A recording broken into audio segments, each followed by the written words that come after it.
এখন কি আমি পাহারা দিতে পারবো?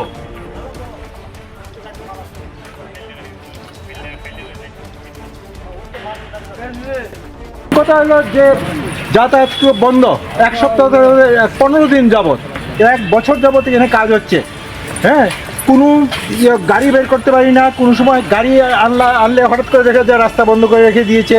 তারপরে এখনও জলের পাইপটা কেটে দিয়েছে, জল যাচ্ছে না আজকে সকাল থেকে, যাওয়া যায় না। আরে গাড়ি ঘোড়া বাইক যাবে তো দূরের কথা, হেঁটেই তো আমরা যেতে পারছি না।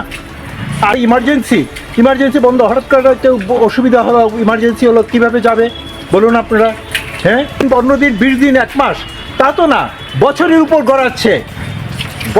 গড়াচ্ছে, গাড়ি যাচ্ছে, গাড়ি ফেসে যাচ্ছে। কাতে নিয়ে যেতে হবে। আমরা 82 মাইল 18 মোড়া ভিতরে ইন্টেরিয়রে যেভাবে আমরা রুগী নিয়ে যাই চাংদোলা করে বা কোলে নিয়ে, সেভাবে যেতে হবে। ভোগ আমাদের প্রচণ্ড দুর্ভোগ হচ্ছে। এটা Dhaleshwar area, east of central jail.